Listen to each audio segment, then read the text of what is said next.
All right. We're good. We're good, folks. Hi. Welcome. Welcome to a very eventful start to the final live mock draft. The takes could not be contained uh, by the interwebs.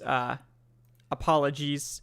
So let's relaunch this thing right now. Welcome, fellow Falcoholics, to the Falcoholic Live episode 239. I am your host, Kevin Knight.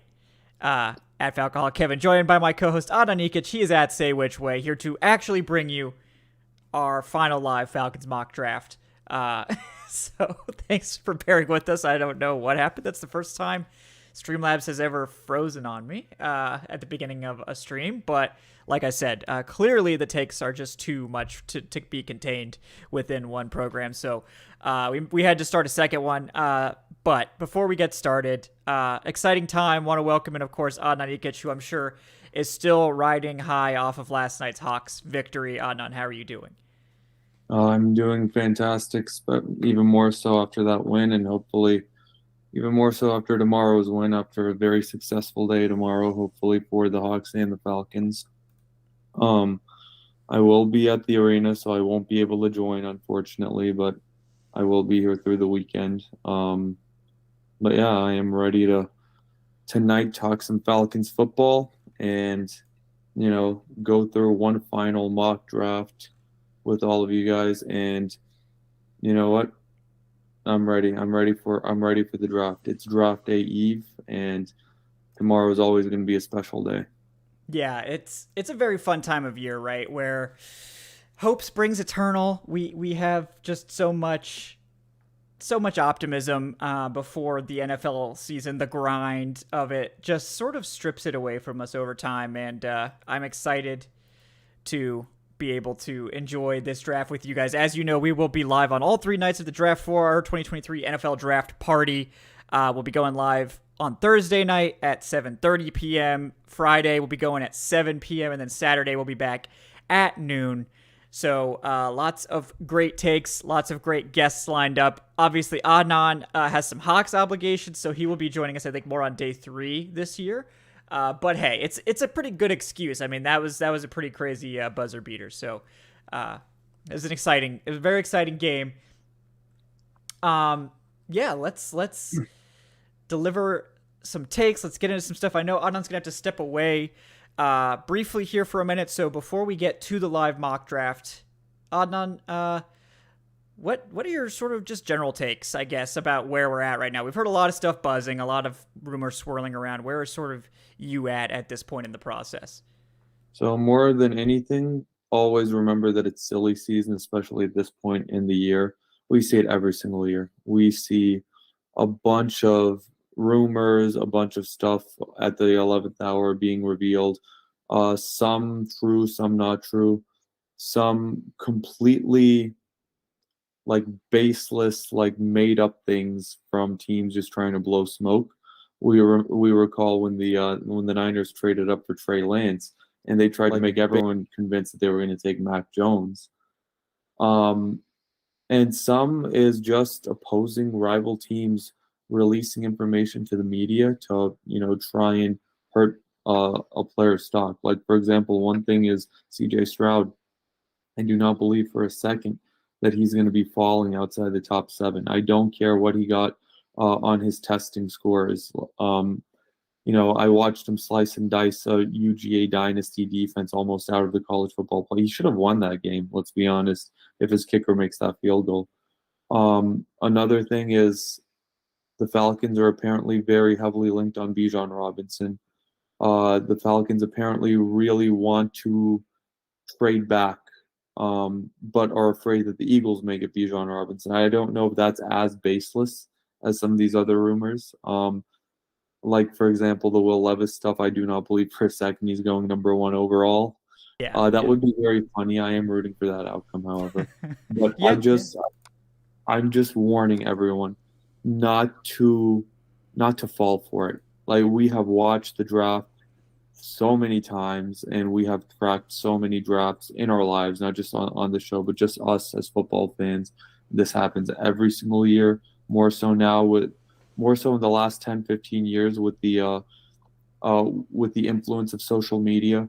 But just don't fall for it Yeah, because yeah. we're definitely smarter than what these general managers, coaches, and owners give us credit for. Yeah, yeah. And before we get too far in, want to remind everyone of tonight's sponsor. That is betonline.ag, your number one source for all your sports betting needs, including info, stats, news, and scores. Get the latest odds and lines for this year's NBA playoffs. Maybe you're really high on the Hawks to pull off this miraculous upset. I'm sure the odds are probably pretty good on that. You could do that. If you're overly confident in the Falcons, you can hit that up as well. You could bet on the NFC South winner or the NFC Championship. That's probably pretty aggressive, but that's up to you. Either way, BetOnline is always your sports information headquarters this season. So they've got you covered for all your sports wagering needs, including basketball, MLB, NHL, hockey, all the way to UFC and boxing. BetOnline is the fastest and easiest way to get your betting info, including live betting options and your favorite casino and card games you can play right from your home. So head to the website today or use your mobile device to get in on the action. Be sure to use our promo code BELIEVE, which is BLEAV, to receive your 50% welcome bonus on your first deposit. Bet online where the game starts. All right, Adnan. Do you want to go ahead and, I don't know did you say 8:15 or 8:06? I can't remember. Yeah, I will be going 8:16, but Okay, I do yeah. want to recall. You remember when George Costanza came to us and he's like, I'm going to put a very heavy sum on the Eagles winning the NFC. Yep. And we're like, no, George, maybe that's not a great idea. Maybe not. I remember. Yeah, that would have been nice. That would have been a sweet one, I think. So George is a smarter guy than we are. I know. He's a wise man. I did not think the Eagles would be that good, but maybe we should listen to George more often. Maybe we should. I mean, George is a very wise man. I want to give a shout out to George for this beautiful new webcam. So if you guys have noticed a richer shot here, more color, also uncompressed 60 frames per second, shout out to George for that. Also, Adnan can now see me, so that's a big benefit. I never could. Yeah, behind the for scenes, years. I never could see Kevin ever on these live streams. This chemistry is purely through the audio only. So I can only imagine how it's going to be now, Adnan. All right, I am going to. Well, we can test it out. I am going to be back as soon as I can. Sure, no problem. Yeah. All right, guys. Adnan will be back momentarily. Until then, I'm going to keep you entertained. We're going to go through some initial stuff for this Falcons mock draft. So, right off the bat, there are no restrictions in this mock, so we can make trades. We can, move around. We're going to be a little bit more open to taking players that fall as long as it's in a reasonable range, because this is trying to simulate an actual mock draft, right? Like an actual NFL draft. So some crazy stuff will happen, like some unexpected players are going to fall. Some guys will be available in different spots. So there will be some opportunities to get some new players in here, some more interesting stuff going on. So looking forward to getting some different scenarios in here, probably some familiar ones. I mean, this is going to be our best guess, right? Our top thoughts on basically who is going to be the picks for Atlanta at these spots based on how the board falls. And we, like I said, we will consider trades. We will consider all kinds of stuff, whatever is on the board. We'll give it a look and we'll discuss it. We'll bring you guys in on the discussion as well. And I think it's going to be a really interesting one. So let's go ahead and get to the first 7 picks. We're once again using the Draft Network simulator here. And let me walk you guys through the first 7 picks of this mock draft. We had Bryce Young going at 1 to the Panthers. That one has obviously picked up a lot of steam, right? That one seems to be pretty much set in stone unless you believe that, Will Levis is going number 1, which I don't think so. So, yeah, I don't think that's going to happen. CJ Stroud, 2 to the Texans. I just don't buy it that they're not going to take a quarterback. I don't buy it that they're going to take Will Levis. I don't buy this whole agent nonsense. Like, if they're not going to do business with any of David Mulugeta's clients because of his Deshaun connection, they're saying goodbye to a lot of players. Like, I don't know how else to explain it. Like, he's one of the biggest agents in the NFL. You're not going to really get very far without doing business with him. So I just don't buy it. So we had Stroud go to the Texans at 2.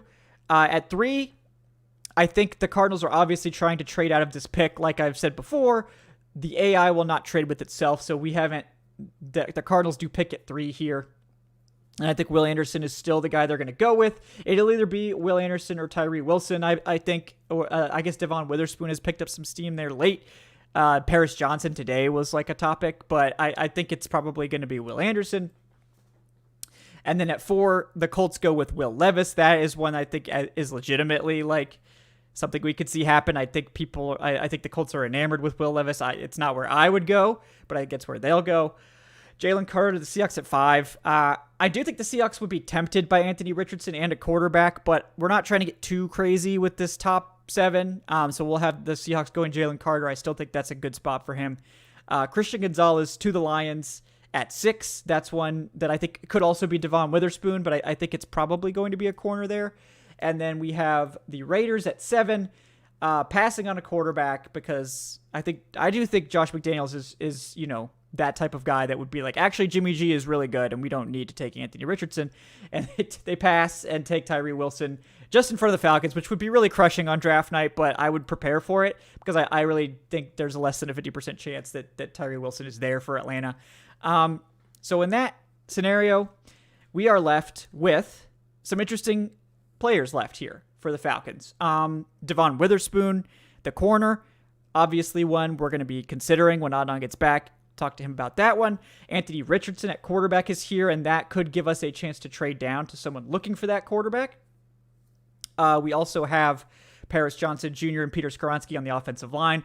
Bijan Robinson, who's definitely going to be someone we talk about. Nolan Smith, the Falcons' seemingly preferred edge rusher that they've been linked to a lot in this process. And I don't think we really need to go much further than that. I think those are the guys they'll honestly consider. So yeah, guys, get your thoughts in the chat. I would love to hear your thoughts as well on where they'll go here. Like I said before, I think I've mocked almost all of these players. We'll see if we can come up with, if Adnan wants to make a trade, we may try to see if we can move this pick to, maybe the Titans at 11, maybe the Commanders at 16, the Patriots at 14 even could be an option. That's sort of a sneaky one. So we'll see if we can make something happen there. We didn't get any specific offers. So typically that means the compensation we'll be able to get since we're engaging the trade isn't going to be as good, but I think it's worth a try. Definitely worth considering. So I think this is, like I've said, I think this is a pretty likely scenario that we're going to see on draft. I think this is one of the more likely ways it could play out. I think there's a scenario where you can switch. I think you could probably switch around Witherspoon, Gonzalez, and Tyree Wilson. 2 of those 3 guys are probably going to be gone, but one of them is going to be here. In this case, it's Witherspoon. I think he's someone definitely to consider. Another guy that really could make a lot of sense for the Falcons as maybe the best defensive prospect on the board right now. Someone that could be a long-term cornerback too, next to AJ Terrell, and someone that is a top 10 talent, absolutely, in my board. So I love Devon Witherspoon. On offense, I think you immediately, of course, go to Bijan Robinson, who I think is just a top 3 player in this class. I think, calling him a running back is a little bit reductive, right? Because I think he offers you so much more, especially if you're willing to be creative with your utilization of Bijan Robinson. I think in this Falcons offense, he would be a real jack of all trades player that would be able to play in the receiving game, will be able to take carries. I mean, I think you're basically looking at him like a Deebo Samuel type presence in this offense, not just somebody who's going to carry the football. I think Arthur Smith has bigger things in store for Bijan than just feeding him 20 carries a game. So that's what I'm personally thinking in terms of if they go offense. I do think, the Anthony Richardson conversation is worth having. Like, I do think he is probably the one quarterback that the Falcons would be like the most tempted by. I don't really think it's likely to happen. I think the Falcons would be happier to like trade this pick away to someone who wants Richardson. But think about Anthony Richardson and how he lines up with what the Falcons need, what the Falcons like to do on offense. He's a guy that obviously is that prototypical dual threat quarterback. He does have that big arm.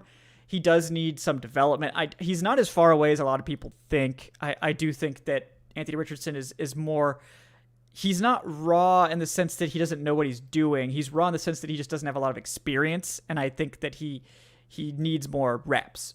So if he were to come to Atlanta this year, I think Richardson would be able to comfortably sit on the bench, similar to Ridder last year, learn for a year, get that NFL experience, and then you could have sort of an open competition next year if Ridder, were to falter. If Ridder crushes it, then you have Anthony Richardson as your long-term quarterback too. Obviously, you're sort of disappointed with that, with the top 10 pick, but he could be someone that you potentially trade down the road or give you some insurance at quarterback. It's just as much faith as I do have in as much faith as I have in Desmond Ridder is what I'm trying to say. I don't think it's crazy to want to take another shot at quarterback if one that you have is available. I agree with everyone that says, like, this is kind of a weird spot to do it. You've committed so heavily to Ridder and all that, but they haven't really committed to Ridder beyond 2023. Like, I think at this point, if they didn't start Ridder in 2023, it would be kind of like disingenuous to the fans, to the media, to Ridder and the team. I mean, they've told all of their free agents that he's the presumptive starter. They're not acting like a team that's planning to supplant Ridder at this point. I really don't think that's their intention. A situation like this where they really like Anthony Richardson, it could convince them to take a shot. Again, I don't really think it's likely to happen, but it's not that crazy because I think this is a long-term pick where you want to have another guy here. You don't want to have to go into next year's draft where if Ridder does falter, basically it would be like you're sort of hedging against Ridder, and is that worth it? That's up to you to decide. That's up to this team to decide. I personally think it's probably not. But I think Richardson fits this offense really well. He has that dual threat element, all those things, right? It makes a lot of sense. On the offensive line, one spot we haven't talked about yet, I do think Paris Johnson Jr. should be in the conversation here. I think his value is higher than Peter Skoronski's because I think he is an NFL tackle. He's got ridiculous length, prototypical NFL tackle. And look, it's a guy that in Paris Johnson, not as clean as Peter Skoronski in terms of his technique, but he is a really good prospect still, a guy that I think has a really high ceiling, like the ceiling of an elite top 5 NFL tackle. And he does have a lot of experience at guard. He played, I believe, right guard for a whole season. He's played some left guard as well. Obviously played left tackle at a high level in college. And he can fill in at guard for a year or two for the Falcons. And then if they want to try to go younger, go cheaper at left tackle, or if McGarry falters and they want to stick him at right tackle, they have that option with Paris Johnson. With Skoronski, I think he is a guard. I think Skoronski is a guard. So, I think the value is a little bit lower, but again, he is the best offensive lineman, I would say pretty clearly at this point. So, yeah. No, I was just talking through all the guys that are here. I know we talked about it a little bit before the show, but let me recap real quick for those of you joining us right now for Adnan. On the board, we have Devon Witherspoon at corner, Anthony Richardson at quarterback, Bijan Robinson, obviously running back, Nolan Smith at edge, and then I think the other two guys in consideration are the offensive linemen, Paris Johnson and Peter Skoronski. So I'm curious where you're leading. If you think we should consider trades, what are your thoughts sort of at this point? Well, if you listen to the to the Patreon, or if you watch the Patreon mock draft that we did a couple days ago, that did end up getting published. And by the way, thank you guys for your patience. I'm all in on Bijan Robinson at this point. I'm a Bijan Druther, and I know that people will tell me, "You're insane. We cannot go running back. You're a moron. How could you?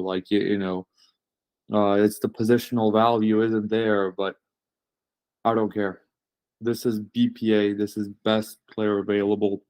If the Falcons went BPA in 2015, we would have gotten Todd Gurley, even though we didn't need a running back. Instead, we got Vic Beasley, who was good for a little bit. I am all in on Bijan. However, I am also very much for assessing our options in the trade back. I think that trading back is always a good idea no matter what. It's always nice to give yourself a few more swings of the bat, and I would love to see what's being offered to us in this mock draft, if anything. And for me personally, in this draft, the best case scenario in round one is the Falcons trade back into the teens and still get Bijan Robinson and still enhance their treasure chest with another, maybe second rounder, third rounder, whatever we can get for it.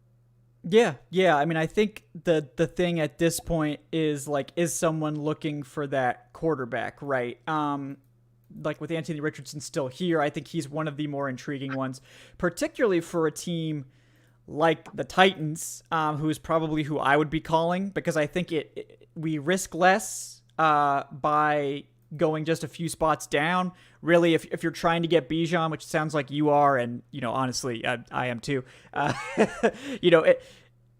don't really think that Philadelphia is that in on Bijan, given what we know about Howie Roseman and how strict he is about positional value. This man, they've had dire needs at linebacker and other positions in the first round for years, and they just don't they do not take linebackers. Like linebackers, running backs, whatever. They just don't value those positions. And for the same reasons that we say that the Falcons should consider Bijan, the Eagles could also consider Bijan, because he isn't just a running back. He's just the best offensive player, the best offensive weapon, whatever. Is that ginger ale? Is that getting you again? Oh my God, no! It went to my side. No, it's lemonade, but oh my God, it went to my side. That's fun. Nice. Oh man, see, here's the downside to this being a live stream and not a podcast. This was a podcast. I can mute myself and I can cough all I like, but yep, that's not the case with the live The people stream. see it all. They see it all here. There's no hiding from the people. So. Maybe this is a sign that we shouldn't take Bijan.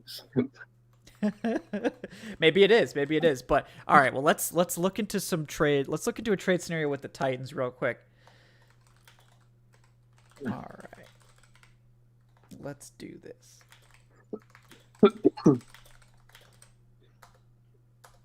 All right, so let's try to put together a package with the Titans. Now, it's only 3 spots, so, people be reasonable with what you're expecting in terms of trade compensation. Like, we're probably not getting, future firsts or anything like that, right? We may be able to get a day 2 pick. I would expect a third, at least. All right, so we're going to give them pick 8. They're going to give us pick 11. Obviously, they'll take that right away. I don't think they'll give us 42.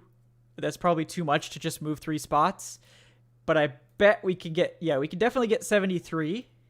I wonder if we can get a day 3 pick as well.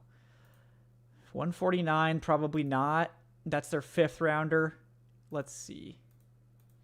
All right, I wonder. Okay, we're going to get gamey here because I don't like these 7th round picks. You know this, Adnan. Right up for next year's 7th round pick. Yeah, so I wonder. We'll see if they'll do it.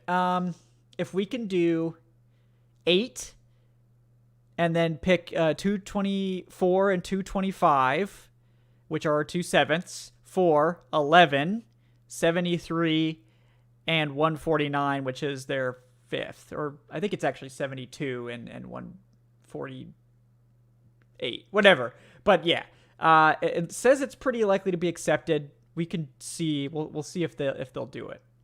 Let's check it out. Hey, they took it. Adnan. You happy? Okay. Yeah, no, all right, guys. And if the Falcons did this trade down in real life, I'm sure we would all be pretty satisfied, right?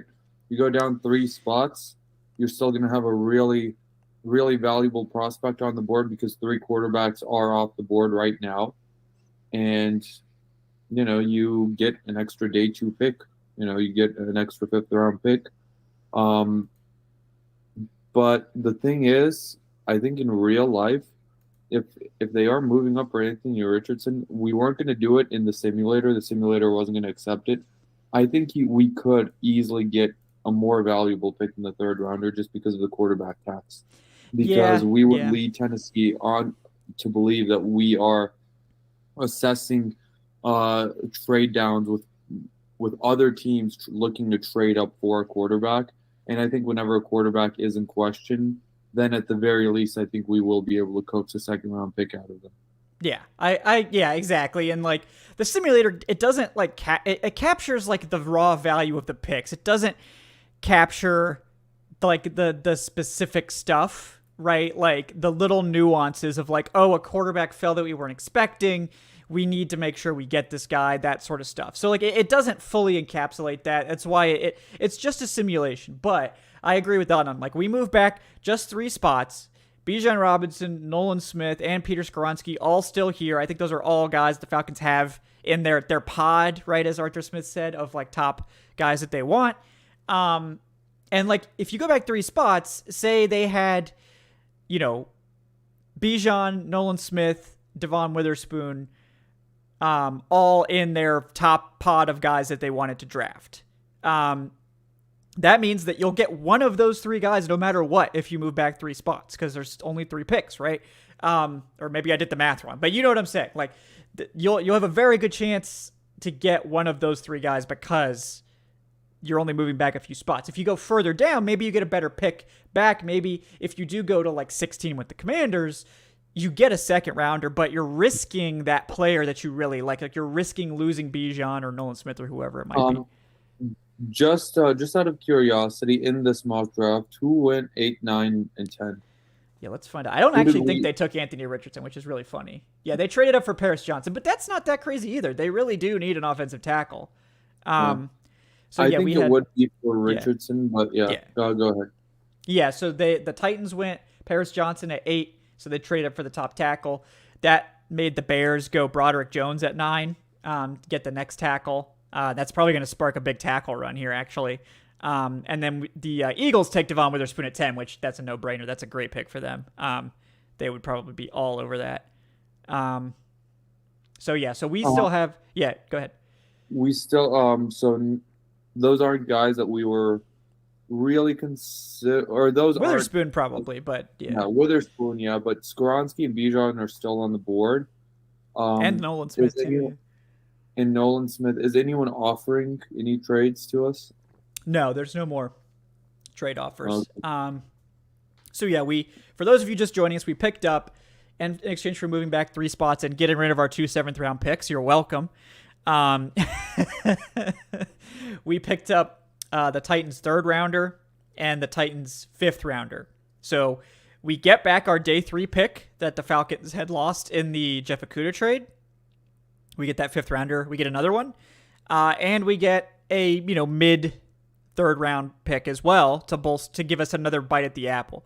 And yeah, Trevor, like I was saying earlier, I really don't think the Eagles are going to take Bijan, but if you make this trade, say the Falcons do make this trade like we did, it means they're comfortable passing on Bijan. Like they're comfortable with the Eagles taking Bijan or Nolan Smith or, Paris Johnson or whoever else they were considering. But that would mean they also don't believe that it means that they like multiple guys, basically. Like they're happy taking Nolan Smith, Bijan, or Devon Witherspoon.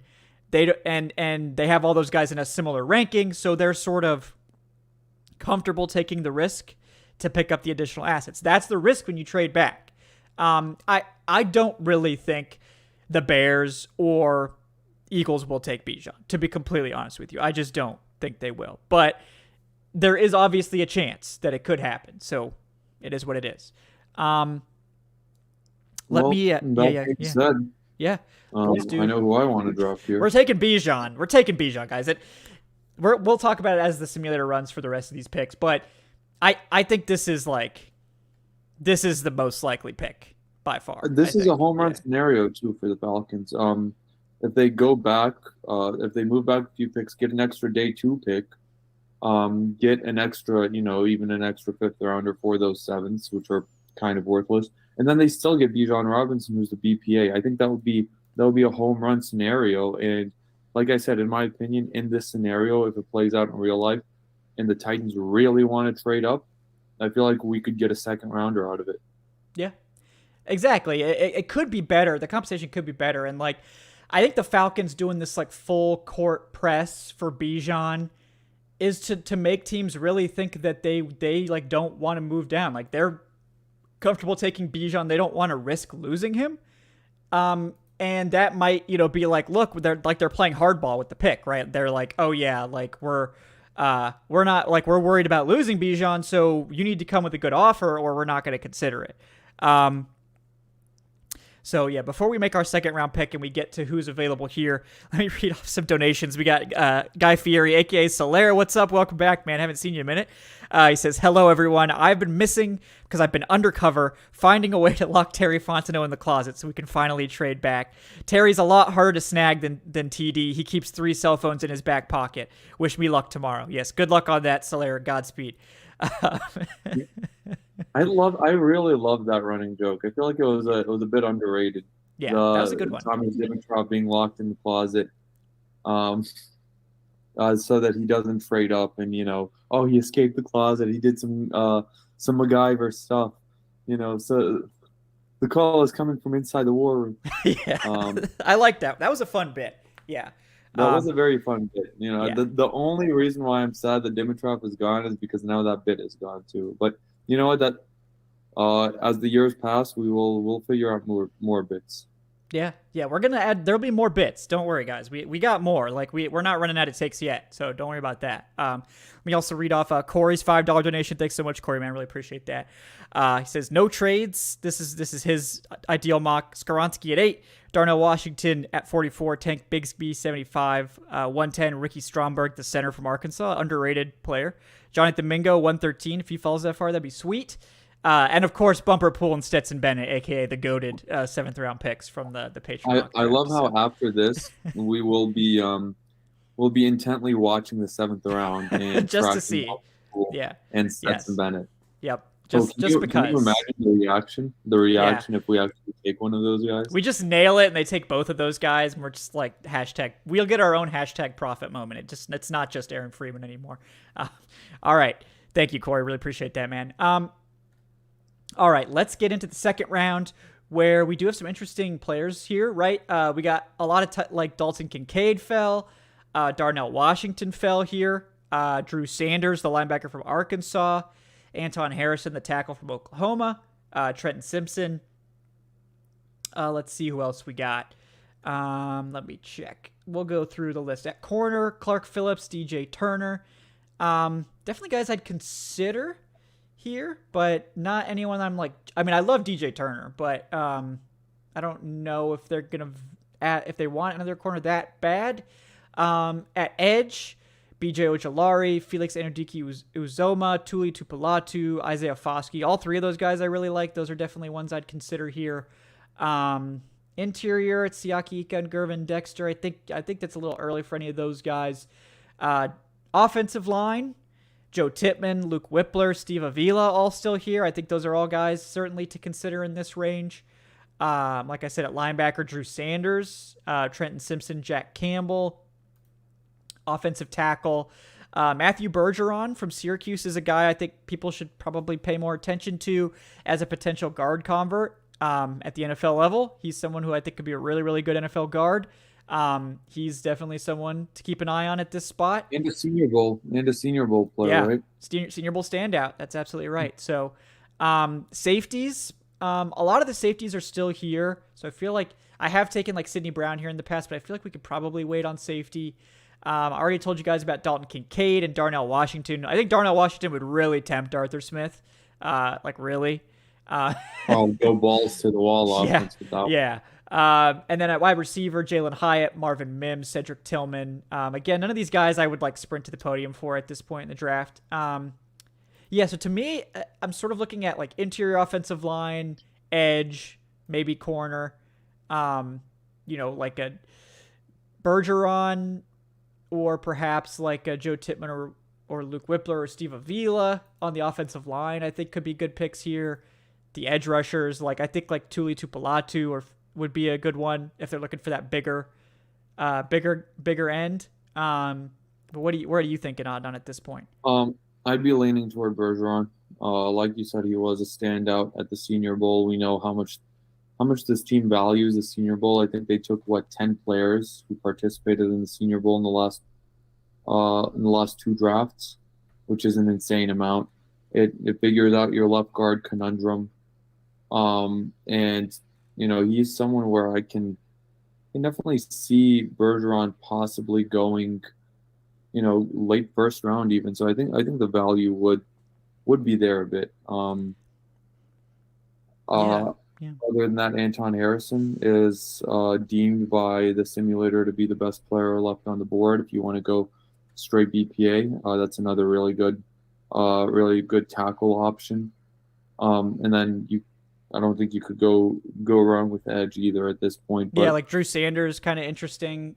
So I feel like with like Caden Ellis, it's sort of like a little bit redundant because I think Drew Sanders is kind of a similar player to Caden Ellis in that he's like a big linebacker that's going to play some edge a little bit. But there's a lot of good players here. Yeah, Kincaid is the BPA, but I'm not really looking at tight end right now. I don't think he's the type of tight end. Like, we've got Kyle Pitts. Like, if we didn't have Pitts, I would think they would be more interested in Kincaid. So I think, if anything, they'd be considering Darnell Washington. Yeah. No, definitely. But I don't know. Can you really afford to go skill position again? I don't think so, yeah. I mean, I as fun as Darnell Washington Bijan would be to start, like, it would be super memey and, like, also probably fun as hell.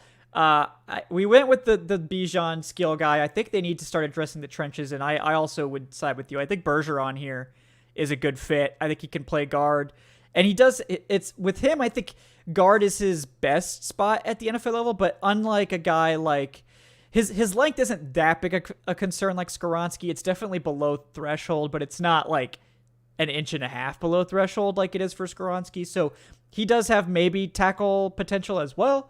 But I think he's a really smart, really polished guy. And I after he's able to transition back to guard, I think he'll be a starter. And I think this is a Senior Bowl guy. We know how much they love Senior Bowl guys. So are you comfortable with Bergeron? Definitely. I'm definitely comfortable. And remember, we have 2/3 now as well. So so that helps. Look at that. Yeah. All right. Bergeron it is. So that's a new pick. I have not mocked that one yet. So I like that we were able to get some new players in here. On the Patreon mock, we had Brian Branch here, but we weren't that lucky again. I don't think that's particularly likely, but that was. I expect him to be long gone by then, unless the Falcons. However, if Falcons really do want to after a trade back, they can trade back up. That's something we didn't really talk about, but this team can definitely trade back into the first round if they want. Yeah, they have the ammunition for it, absolutely. So we do have. All right, let's see.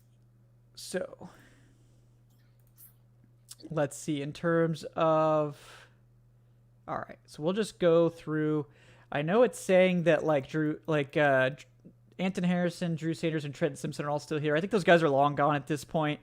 So I don't think we're going to get any of those guys in reality. So I'm going to go ahead and cross them off. But obviously, if those guys are there, you sprint to the podium for like a Drew Sanders here. It's just the value's too good. So let's look at some other spots that we typically consider here. So we've got cornerback Garrett Williams from Syracuse, top guy. Yeah. Oh, yeah. We go for we just draft all orange. People will accuse me of being a homer if we do that. So we probably can't draft any more Syracuse players. But Trey Hodges Tomlinson, the short king. Kytrell Clark, I think they like a lot. Not sprint. I mean, I like Garrett Williams. I don't know that we have to do that here. At edge, it's thinned out a little bit. It's Colby Wooden from Auburn, Zach Harrison from Ohio State, KJ Henry from Clemson. I think you could probably wait at this point and get more of a developmental edge because I talked about this earlier on an earlier show this week. You look at the edge depth chart and there is a need for a long-term guy, but if you're not getting that guy at 8 and honestly, like the guys you're going to get at 8 are probably not that like super high end guy unless Tyree Wilson's there. You're probably looking for a developmental guy, whether that's on early day 2, late day 2, early day 3. This is a deep class and you could get good guys, but the Falcons don't actually need to add anyone to this edge room. Like, they have 5 guys right now that are probably close to roster locks. Anyone else would be like a 6th guy to add to that. So, like, they've got 2 day 2 picks from last year that they're probably hoping are going to play more. They brought back Lorenzo Carter. Calais Campbell's going to play mostly on the edge, according to his words. And they just signed Bud Dupree to like a mostly guaranteed, $2.5 million contract with incentives. So they have 5 edges. Like, they don't need to add an edge. I know we went through the whole entire process with them like really needing to add an edge. And they just don't really need to. I still think it's likely that they add somebody for depth purposes, but like, I don't think they need to per se. The interior group, I think, is a little bit more interesting here with like Gervon Dexter Sr. from Florida and Keanu Benton, some potential nose tackle type prospects. I think Benton would be really good value here if he falls. We already addressed the offensive line. Linebacker, like I said, Drew Sanders and Trent Simpson are here, but they're going to be long gone. So then you're looking at guys like Diane Henley, who I do like, another Senior Bowl standout, and DeMarvion Overshown. We don't need running back, obviously. We got Bijan.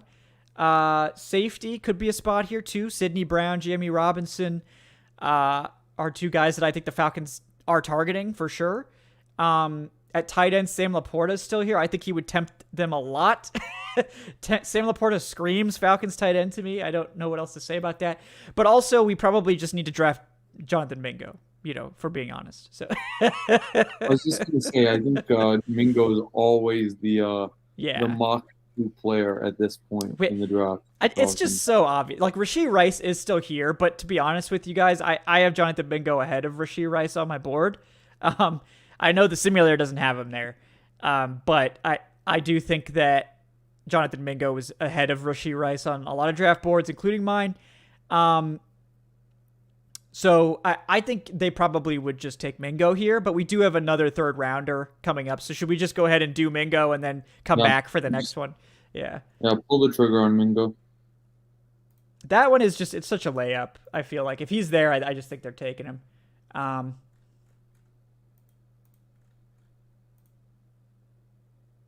right, so now it's more of a question. I'm interested to hear. I do think like Keanu Benton could be good here. Garrett Williams from Syracuse, the corner, I really do like.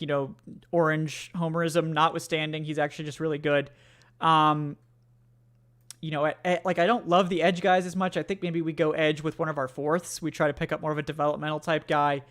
To me, it's kind of between safety and interior defensive line. And I think the Falcons would probably lean safety because if Eddie Goldman plays, that interior group is pretty good. Like, I think the 5th interior spot right now is like Joe Gaziano, who Chargers fans tweeted at me repeatedly to say, like, actually Joe Gaziano is like good. Like, don't sleep on him. Like, he's actually like a quality rotational player. So I don't think they need to add another interior guy, but I think Benton here is very tempting. Yeah. Safety depth for the Falcons isn't really there. It's just Jalen Hawkins. Yeah. Yeah. You'll have Bates and you will have Richie Grant right now as your penciled in starters if the season were to start today. Beyond that, you have Jalen Hawkins and not much else. So I think they do want to come out of this draft with at least one safety. Like, even if it's not Brian Branch, which that would be excellent in the 2nd round, or maybe even a trade back into the 1st. Yeah, I mean, that could be an option, especially with them acquiring the extra capital that we did in this trade, that they actually package those picks and then try to move up again. That is something to think about. Yeah, I like the idea of going with the safety here, just because that, like, he doesn't have to start, but a 3rd round safety is still going to be very valuable from that depth perspective, and hopefully someone that can really step in case there's an injury. You never want to project injury, but this is a very violent sport. Yeah. Or in case Richie Grant isn't it. Right. Yeah. I guess technically Garrett Williams, the corner, is higher than the safeties. I personally would have Sidney Brown higher on my overall board. We have mocked Sidney Brown a lot. I don't know if you want to do something different. I mean, we can go corner as well, just because with the cut of Yeah, there's room now. Yeah. yeah, there's room with the release of Casey Hayward. Yeah. Yeah, let's You know, yeah. you have Okuda in there now, but the depth really isn't there that much beyond Terrell Okuda and Hughes, the slot corner. I mean, we all really like D. Alford, but you know, I don't think that he's much more than a depth guy. So we can definitely go with the cornerback. All right. I know a lot My of Syracuse homer draft now. Yeah. Can we get Sean Tucker in here too? I think there's a Syracuse linebacker in the 7th round, but we got rid of those picks. So, all right, we're gonna go Garrett Williams here. Yeah. Big Orange fans of Big Orange. Let's go. Yeah, so we're gonna go Garrett Williams here. I like it because it's a little bit different. Like we've done Sidney Brown here. We've done that. So let's see how it looks in the 4th round, where we still have 2 more picks, and then of course we have our 5th now from the Titans. That will be the final pick because thankfully we traded away those 7s. So again, guys, you're welcome. But yeah, how do you like the draft so far, Adnan? We got Bijan, Matthew Bergeron, the offensive lineman, Jonathan Mingo, Garrett Williams so far. A different start than we typically see. I know that we're the ones doing it, but I personally think that it's excellent so far. Great job by us, I think. So if I do say so myself, right? It is in the war room. Yeah, it is. Yeah. We got Mad Tom K with the $5. What's up, Mad? Thanks, man. He says, I'm calling it now. If the team goes defense or offensive line in round 1, they're targeting Darnell Washington at 44 if he's there. Wouldn't shock me. Wouldn't shock me. It's spicy. So, all right. So here with these 2 4ths, I typically like to go linebacker, running back if we haven't taken one, but we have. Interior defensive line, unfortunately, thinned out. We still have some edge guys. Let's see. Linebacker, like Dion Henley, is definitely someone I would consider in this range. But yeah, Jamie Robinson's still here from Florida State. I think he's a guy they actually really do like. Another Senior Bowl standout. Yeah, I'm curious what you're thinking too. I mean, Overshown is still there. Yeah. We do want to go that route, but I don't know. I think this is the 4th round right now. Yeah. This is our first 4th rounder, 410, and then we pick again 3 picks later at 413 or 113. Yeah. I don't know. Linebacker wouldn't be the worst idea. We did get our cornerback in. What are the safeties looking like? To me, it's like Jamie Robinson, and then it falls off a cliff. So we may want to go ahead and get Jamie Robinson, and then there's a couple of linebackers I like. There's still Dion Henley and Overshown. So I think there's only 3 picks to go. So I think we'll get one of the linebackers if we take a safety here. But Jamie, if once he goes, I'm not really interested in any of the safeties. So okay, I like the idea of double dipping in the secondary just to really enhance your depth in the secondary, because the starters right now in the secondary for the Falcons are very good. Yeah. I think the Falcons will have one of the stronger secondaries in the NFL, but none of that means anything if there's an injury or if one of them can't play for whatever reason, some odd game. I'm a fan of going with a safety right now and really just solidifying your safety depth. Yeah, I think so. And like Jamie Robinson also is that very similar. If you listen to the patron mock, if you listen to my final mock draft, similar type of player to Sidney Brown, to Brian Branch. This is a guy that we'll go ahead and make this pick. Let the simulator run. This is a guy that does play a lot of spots, plays in the slot, has played some like star type linebacker, like in dime packages. He is a big nickel player, very versatile, not quite as athletic as Sidney Brown, but still a really good player, very physical. He's a better tackler than Sidney Brown. Sidney Brown is very physical, but plays kind of hair on fire, and misses some tackles as a result. Again, that's something that's coachable, but I do think Jamie Robinson, if they miss on Sidney Brown on day 2, I think Jamie Robinson early in the 4th round is right up their alley. Like, this is a guy they're definitely looking at. They've met with him. He was at the Senior Bowl, so they met with him there as well. This is a guy that I think makes a lot of sense and is another option. So I think Jamie Robinson makes a ton of sense here. A lot of people are mentioning Tyreek Stevenson as a possible pick. That's absolutely one to consider. I just don't think Tyreek Stevenson's going to be around the 3rd round. He's gotten so much like early day 2 hype. I just don't think he's going to be around. And I think he's probably going to go like 2nd, 3rd round, like earlier. So that's why I was sort of not talking about Tyreek. If you notice me like conspicuously not talking about a player you see pop up, it's probably because I don't think they're going to be there. And trying to keep it like somewhat reasonable, right? So here at pick 113, we do have the choice between Dion Henley and Marvion Overshown. Do you have a preference between those guys? I know you mentioned Overshown. Yeah, I would. I mean, both are fine, definitely, especially in this at this stage of the draft. But I don't know. I like Overshown. Yeah, let's do Overshown. I like that pick, and we could talk about that while we wait for our 5th rounder here.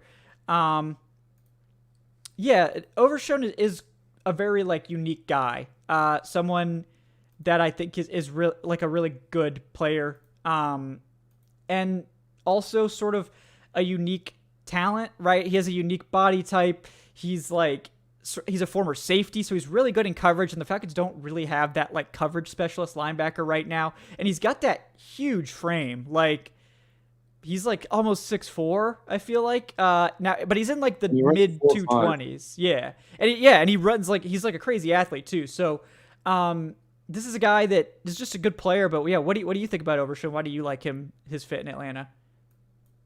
I mean, like you said, the way that the NFL has transitioned and evolved, I really like that breed of player where they transition from safety to linebacker. We saw it in Dallas. Keanu Neal, one of our old friends, I think he had a lot of success, sort of reinventing himself, going from safety to linebacker in Dan Quinn's system, Dan Quinn 2.0 system over in Dallas. Just the way that the teams pass the ball, not the Falcons, but everyone else in the NFL, having that coverage specialist and someone who has those coverage instincts is very, very valuable for your linebacking core. It can't just be the safeties and the secondary covering like it was in the old days. I really like that he runs a 4.5 40. He's very fast. He's very aggressive. And I don't know, he just seems like the type of guy that with his tools he will succeed in the NFL, and getting that in the 4th round I think is pretty valuable. Yeah, no, I agree. I think that he's a really good player. Again, someone who's played multiple spots, so his development as a result has been a little bit stunted, but he's just a really good coverage player and a really, really good special team player. Like, he could be an elite type special teams guy, and that's probably where he's going to have to play quite a bit as a rookie.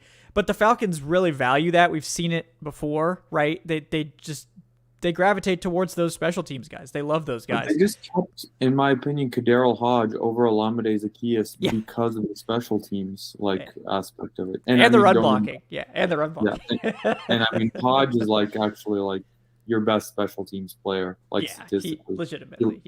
Yeah, he led the team in special teams tackles with 9 last year. He's an exemplary gunner, but the team. I feel like before in the Falcons, in the prior regime, special teams wasn't valued as much as it is now, and I think you really could sense how that sort of hurt the team. Atlanta for years was always on the back foot. They were always losing that special teams battle. And even though that didn't like completely like destroy their chances week in and week out, it certainly sort of gave the other team a bit of an advantage. And that's a huge thing when two teams are very evenly matched, or when you're, for example, trying to win a division with a quarterback who's never started more than 4 games. You want to give yourself every advantage possible to win these games. And I really like what Fontenot and Smith have done, sort of prioritizing the special teams in the past couple of years. Yeah, yeah. Yeah, and Joe raises a good point of like, what's the point of a coverage linebacker only who can't play the run or blitz? Why wouldn't you just use another safety? And that's a great question to ask when you're drafting that type of prototype, right? And I think Overshown needs to bulk up, right? Like I think he played at like 225, 228, something like that. He probably needs to get to like 235 or 240 if possible. That's a lot of weight for someone to add, but good weight. I think he does need to bulk up. I think his tackling technique is good. Like, I don't think he lacks physicality. He just needs to get bigger for the NFL level. And again, this is not a guy that's going to be a block shedder or something like that. But I do think that as a run and chase guy, as like a will linebacker, a coverage player, like you need those coverage specialists and a good special teamer. I think he absolutely checks those boxes, and you hope that he can continue to improve as a run defender, get a little bit bigger, and be able to take on that sort of stuff. So this is going to be our final pick because we did trade away our 7th rounders. So I'm curious where you think we should go here. We haven't addressed edge yet. But again, we talked about it. Like, if they don't have someone they love, they don't really need to force it. We could always add. Yeah, go ahead. I really like the value of Andre Carter here.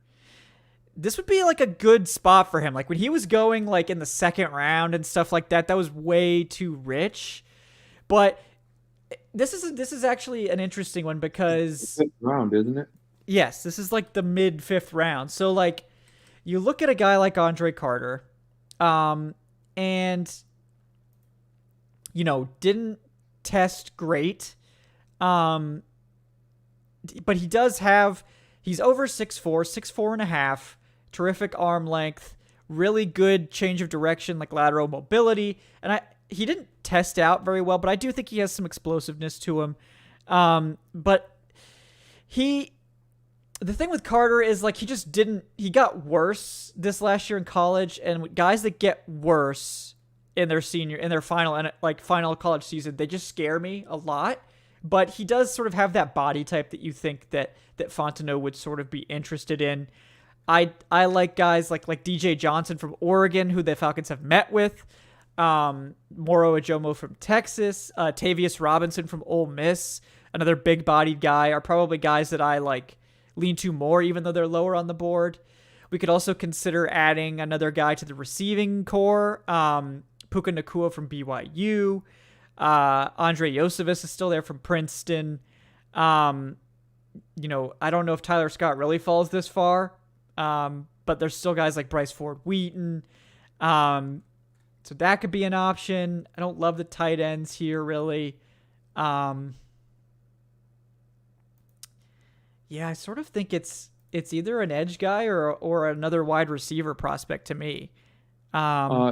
If we do go wide receiver, the guy I've been talking about from a few months ago was Yosevich, from going into the Senior Bowl, just because, and I always had the caveat of if the team parts ways with Damiere Byrd, then that can be your speedster who can take the top off of defense. The team has parted ways with Damiere Byrd. He will be playing probably with Bryce Young in Carolina. And you do still need that speedster. And so Yosevich could be an option here, just because that would give you a really, really powerful skill position. I mean, it's already really powerful, but then forcing a defensive coordinator to deal with his speed as well would be, that sort of would be the cherry on top. Yeah, But I mean, yeah, it's certainly tempting here. Yeah. it's very tempting. I don't know. I don't know if we want to get out of a draft with no edge guys. People might come for us. Yeah, I don't know. Yeah, because And like also, we haven't even yeah, drafted a dog this draft, so we we haven't. usually I don't know if we'd have to go for like Robert Beal or something. no, Um, no, no. but I do actually like DJ Johnson a lot from Oregon. Another guy who was at the Senior Bowl, didn't like blow the doors off the Senior Bowl, but a solid player.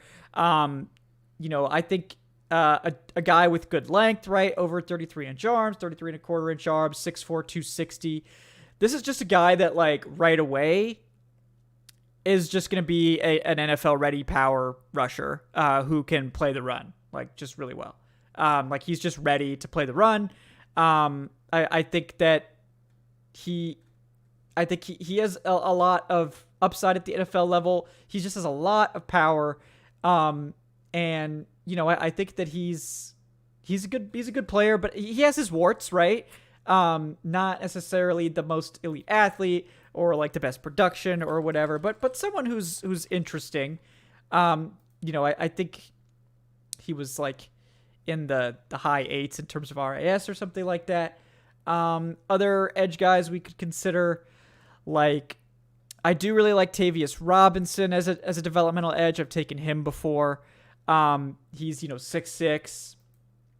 And actually he's like the dollar store Tyree Wilson. Like basically another dude that's like huge, and like needs work to put it all together, right? But the funny thing with Robinson is he's like massive. He's like 6'6", almost 34-inch arms, 260, great athlete, but like doesn't play the run well at this point. He's like a better pass rusher. So, he's interesting too.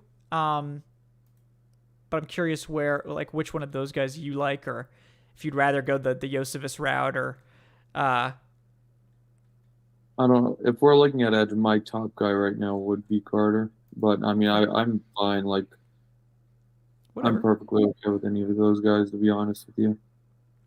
Yeah, I'm just out on But Carter. Yeah, I don't know what to no, say. I'm that's just fine. out on him. No, Yeah. that's fine. That's fine. Yeah, Yeah. that's fine. But if we do go another wide receiver, just because we did go Mingo, I would go with the guy that has Josephus's, special. Yeah. He's a specialized wide receiver, but that's the only specialty lacking in Atlanta's skill position group, and another Senior Bowl guy.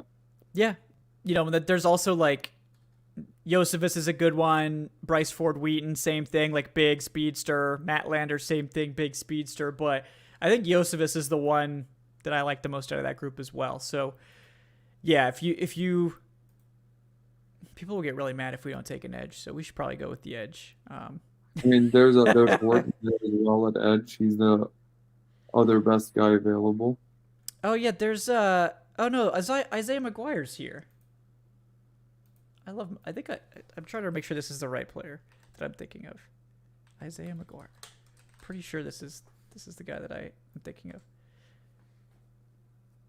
Yeah, Isaiah McGuire. Yeah, we should take Isaiah McGuire. He, again, a guy that didn't like blow up or anything like that, but tested out super well at the combine. I think he's got the length, almost 34-inch arms, 6'4", 268. I would definitely go McGuire here. I think he's definitely the best one. He was a little bit further down the board, so I didn't see him originally. But that's definitely where I would lean. I don't know if you're familiar with McGuire. He is an SEC player, Adnan, so it's not quite Georgia, but it is SEC. So I don't know if that would be close enough for people. But I'll allow it.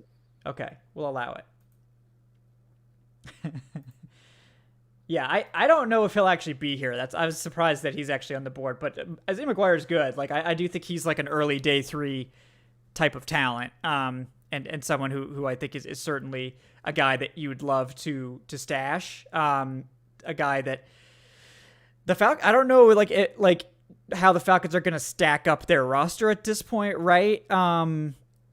But at this point, like edge, now there's 6 guys at edge, and maybe you just count like Calais Campbell like kind of as a quasi interior player, even though he has said that he's going to be playing mostly edge.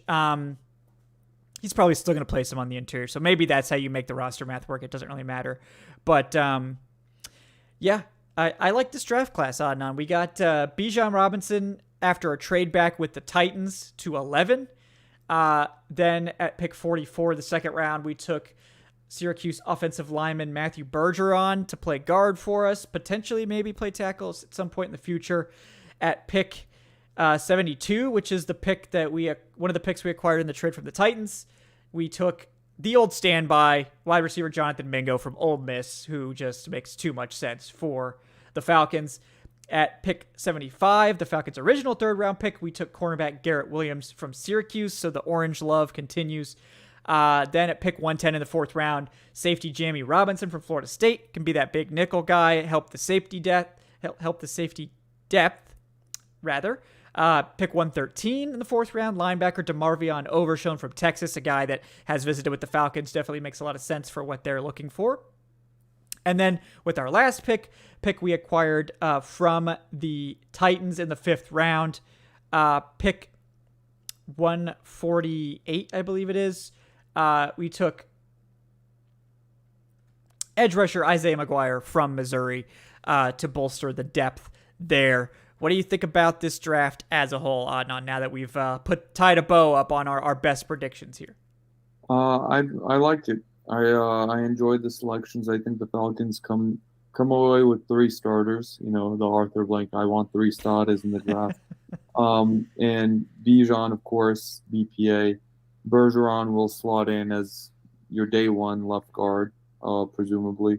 And Mingo is technically going to be a starting wide receiver, even though wide receiver 2 doesn't really mean as much in the Falcons offense.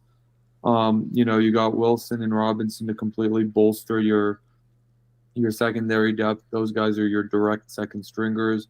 Overshown will hopefully be a standout special teams player in year one and will hopefully develop into a quality linebacker option. And then McGuire is, another edge guy to throw in there in that rotation, which, you don't have any superstars in that rotation, but it's going to be formidable this year for the Falcons to keep throwing fresh bodies at opposing tackles and opposing tight ends trying to chip block. So I don't know. I think the Falcons are a much better team and a team with much fewer holes after this draft. And also if this plays out and their last pick is in the 5th round, we'll get out of here like 2-3 wrap it up. Early. I'll probably have to go live just for a little bit longer because it'll be too soon. It'll be wow, we really need to pad this show out a little bit more. But because I'll probably want to go live for at least a couple hours. It'll take at least a couple hours to get into the 5th round. But yeah, it's a good draft. I like it. I think we hit on a lot of needs. Before we're gonna keep talking about this class and keep talking about our final thoughts on the draft. Before we do that, I do want to remind folks to please like and subscribe if you haven't done that already. Leave us that 5-star review on your podcast platform of choice. Help us out. Thanks to whoever did that 100th review on Spotify. I was just waiting for that 99 to tick over to 100 for a while, and it makes me feel good now that we're in the triple digits. So thank you whoever helped me out with that one. But I do want to plug real quick our draft party tomorrow, and of course our NFL shop giveaway. I'm calling it the George Costanza NFL shop giveaway, courtesy, of course, of George Costanza.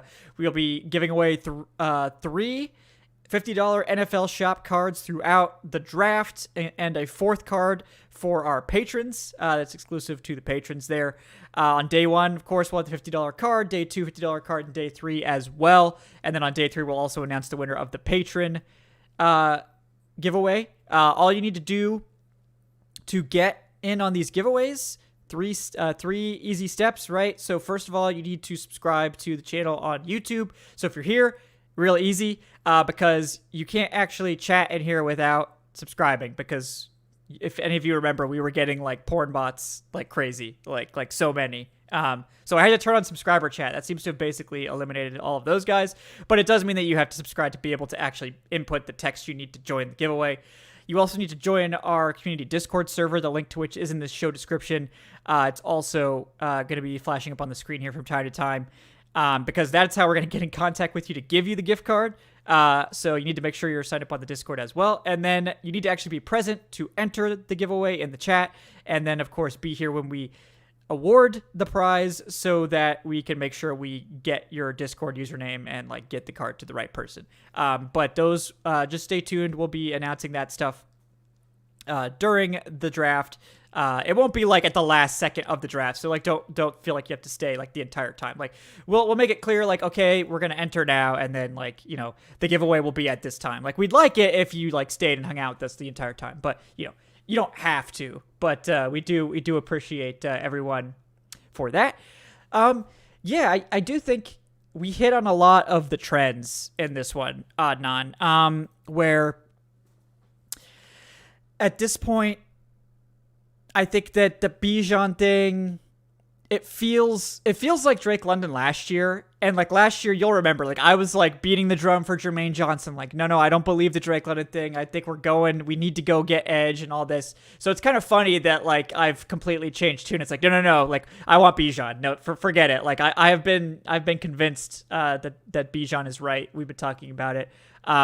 Is that the pick that you're just like actually looking forward to at this point? Or is that, you know, I don't think it's a bit, right? You're like super in on Bijan. Yeah, no, absolutely. I at this point I am all in on Bijan.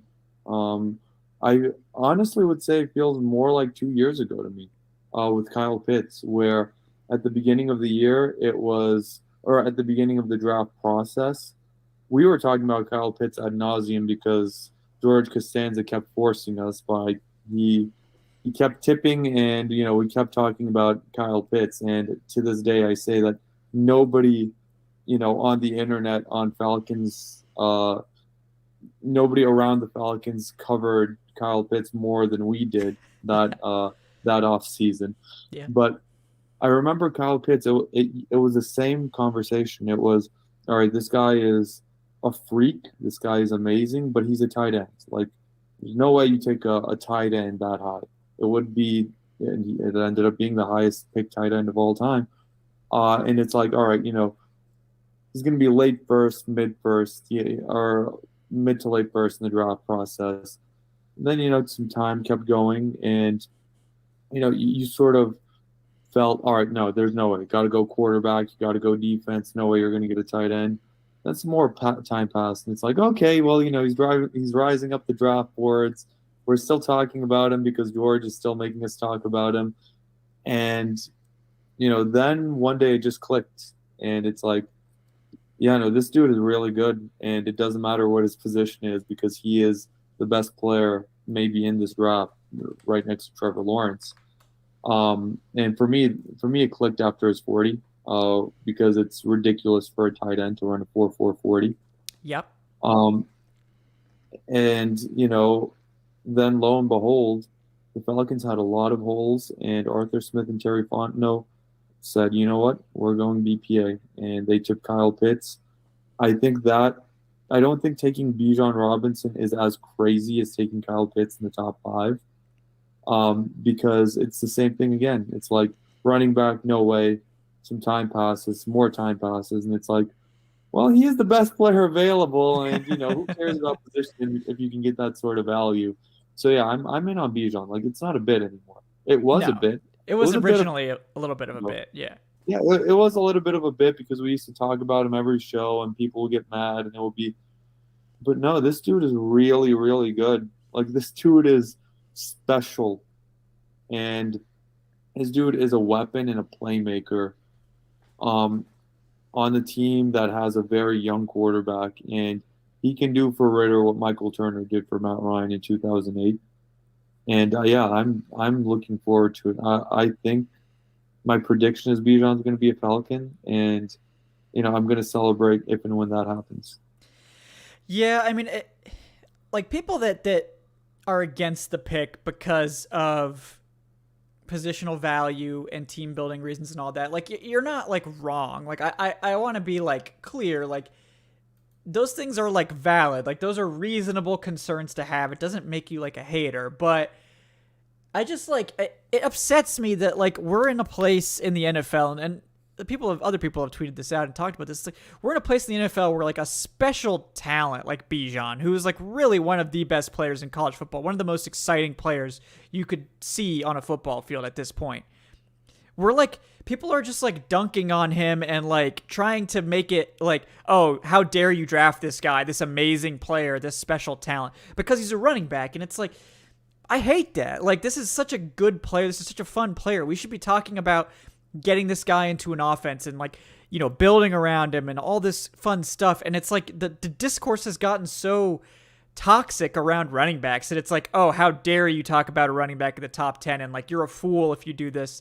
And like, I think it's gone too far, you know, like it's sad. Like, this is supposed to be fun. Like, this is supposed to be fun, guys. Like, just maybe like you should just have a good time, you know, maybe you just take the layup in Bijan, who, like, whatever you want to say about all that stuff, you know, in terms of the positional value and all that, like, that's fine. But like, it'll be a fun pick. Bijan, I don't know if you've ever heard him talk. If you haven't, go listen to his interviews. Bijan is like a great interview. He's a super fun guy. This is the guy that like got a Lamborghini NIL deal, you know, or whatever, or Ferrari or something like that. Like, he's just a fun dude. Like, this is a fun guy to have on your football team. He's a star. And like, maybe like think about all the busts all up and down the first round, right? That you see every single year. 50% chance you just bust. Right? And that's in the first round. You go past the first round, it gets worse. Maybe you should just take the guy that has the best chance, maybe of any player, other than maybe like Bryce Young, I don't know. Or Will Anderson, perhaps. The guy that has the best chance to just be a star player, an impact player. And like, maybe also the NFL will like, you draft Bijan now, the NFL may change. Like, right now, you could maybe see that there is a little bit of a shift happening with some NFL teams where we're going to more heavy personnel. We're shifting back towards the run game, towards bigger offensive lines, more tight ends to counteract the defensive move that basically, like, teams are going super light in the box, are going to all these DBs. Maybe the move is to not try to just go the Cincinnati route or the Kansas City route where you're just bristling with wide receivers and you're trying to spread them out and do all this. Maybe you're trying to zig, you know, where other teams are zagging. You go for multiple running back personnel. You go for multiple tight ends and all this, and you do things a different way and try to innovate instead of chasing the tails of better teams. I think there's something to be said for that. So that's my rant. So. And the thing is, like, if they don't go Bijan, then I think they've done a good enough job with these drafts and with the promise of these players to where I think no matter what they decide, I think it's on us to trust them. And I think I'll be okay with just about anything that they do. There's a few things. Yeah, there are a couple things There's where it's like, things. All right, like, you know, I'll throw my hands up and be like, what the hell? Will Levis would be the one I would be really pissed about. That's probably the only one, though. Yeah, but if they take Skoronski at 8, I'll be very. I won't be it. That one would be okay. It's not sexy. It's really not sexy at all. No, it's not. It's not. But I mean, at least he's really good. Yeah, exactly. So like it's hard to get too upset because he's good. Yeah, if they got Gonzalez or Witherspoon, I'd be like, all right, you know, we got our cornerback, and you know, we have this amazing cornerback tandem and great secondary. You know, I mean, yeah. Van Ness, maybe. I'd be upset about Van Ness probably. Yeah, edge rusher. Yeah. I don't know. I don't want an edge rusher where we are. If we trade back and take an edge rusher, I'll be like, all right, I'm all for it. Yeah, Tyree Wilson or bust for me at edge. Yeah. I don't think Tyree Wilson will be there. I don't think so either. I think he could go 2 or 3. So we'll see. Like, people are. So it's just, yeah. I think there's a couple of guys that I would take above Bijan. I would take Tyree Wilson, and I would consider Devon Witherspoon / Christian Gonzalez, whoever the Falcons have higher. I would consider those two, but that's pretty much it at this point. What about Jalen Carter? I don't think he's on their board, but like this is my take on Carter. It's pretty succinct. if Carter falls to 8, I don't think they're taking him, because that would mean that Carter has probably, like, there's something there. I don't think Carter falls to 8 though. I think he's probably going 5 to the Seahawks or 6 to the Lions. And I think if he does fall, it's probably signaling that he's going to fall some more. Maybe the Eagles, would be a good spot for him too, or the Bears. I don't really see a big scenario where like the Falcons actually take Jalen Carter, because I feel like if he's there, it's probably signaling that there's a problem, and more than likely he's just not going to be there. So that I just sort of don't see them ending up with him. But like, if they actually do draft Jalen Carter, yeah, I'll be happy. I think he has a case as the most talented player in the entire draft. Like, he's so good. Like, I did his scouting report for SB Nation. So like, Jalen Carter on the field, outstanding player, sky's the limit. Maybe some minor conditioning concerns, but he could play literally anywhere on the defensive line. He played edge like a decent amount. So, no concerns at all with that pick. If they give him the big thumbs up and put him on their board and draft him at 8, no problem whatsoever from me. So, would you be in favor of that pick if he was there? Oh, I love Carter. I think Carter is the best player in the draft. Well, him or Will Anderson. But yeah, Will Anderson's definitely not going to be there. Yeah, I would very much enjoy a Jalen Carter pick. I think that's the guy where I would take him over Bijan. Yeah, I would. I would if he was on their board. I just don't trust. That's just sort of how I feel. Like, I don't think he's going to be there, and if he is, I wonder if it's like a signal that the NFL is skeptical, basically. So we can't comment. We don't know. So I mean, it's just we don't know anything about that. So I'm not going to besmirch the man. I'm not going to question his character or anything like that. It's up to the NFL teams to figure that out. They're the ones with the intel. They have to make that decision. But if he's on their board, absolutely take him. If he's not, then they won't take him. So that's sort of where we're at with Jalen Carter. But yeah, this was a fun one, Adnan. I like this mock. We had some new players in here, but I think for the most part we followed pretty good predictions. We got a trade in here finally. I think like with all of the buzz, like there's been a lot of buzz about them trying to trade down. So I would not be shocked at all if a trade similar to this occurs. I don't know if it'll be with the Titans. It might depend on like who falls. Like if it's a quarterback, it's probably someone like the Titans or the Commanders. But again, it could also be for the top offensive tackle, because teams will be trying to get in front of the Bears. The Bears are very visibly linked to Paris Johnson. So like if somebody wants Johnson, if they want the top tackle, they need to get up in front of the Bears, and it could be, any number of teams trying to do that. So that there are potentially some options for the Falcons to get some offers there. But again, they would probably have to be comfortable passing on Bijan or, Nolan Smith or whoever it is at the top of their board there, because if you move a few spots down, you could see that guy go. I tend to think Bijan's not likely to go in those picks. I don't really buy the whole Eagles taking Bijan thing, but, we'll see. We'll see. We did have one last question from Jason Gaines with the $2. What's up, Jason? Thank you, man. He says, Kevin and Adnan, if he's available in round 2, what would you both think of drafting Iowa State edge rusher Will McDonald IV? He put up good numbers at a non-elite college school, back-to-back seasons with at least 10 sacks and 10 career forced fumbles. Jason, if he's there at 44, absolutely you sprint to the podium for Will McDonald. I think he's a fringe first-round talent, really good player, lit up the Senior Bowl, gave everybody fits, all the offensive linemen. He's really good. He's a pretty polished guy as well. You look at him as like similar to the guys that the Falcons have, and like Arnold Ebiketie and D'Angelo Malone, but Will McDonald, he has really, really good length. Like weight-wise, not huge, but really long, really explosive, great athlete. Love Will McDonald. No questions asked. I would be happy to get him in the second round if he were to fall. Kind of doubt it though. But do you got Will McDonald takes on? Yeah, no, it would be a really good pick. And again, always consider the fact, I mentioned it just once, but this team, especially if they trade back in the first round, they could have the ammunition to trade back up into the first round from this, or early day 2. So I don't know. That's just something where if they did get those extra picks, I would definitely keep my eyes out, and I would definitely, be very focused on the early part of that day 2 draft and not just assume that the team won't pick until pick 44. Yeah, I agree. Yeah, so for those asking, once again, I'll repeat the coverage schedule for the next 3 days. We will be live all 3 days of the 2023 NFL Draft. We'll have some different guests. Adnan obviously going to be busy. He reverse jinxed the Hawks. Great job, Adnan. So he's going to be actually, getting to watch more Hawks playoff basketball.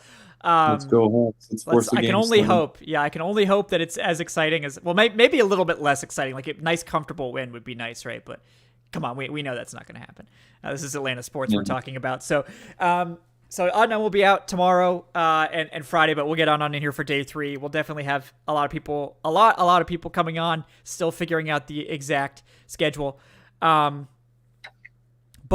tomorrow, Thursday night, we'll be going live at 7:30. That's 30 minutes before the draft starts. It starts at 8. That's all. This is all Eastern time, by the way, guys. And then we will be going live on Friday for day 2 at 7. That's the same time as the broadcast begins. And then on Saturday, we'll be going live at noon Eastern, which again is the way when the broadcast begins. So, like I said, we'll be having the giveaways. So come and hang out. We'll be having some guests from other teams as well to talk about some other draft stuff.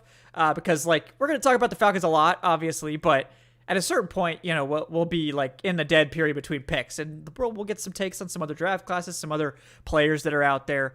It'll be fun, fun, jovial atmosphere as always. So we're looking forward to that. But at this point, guys, less than 24 hours until the 2023 NFL Draft kicks off. We have made it.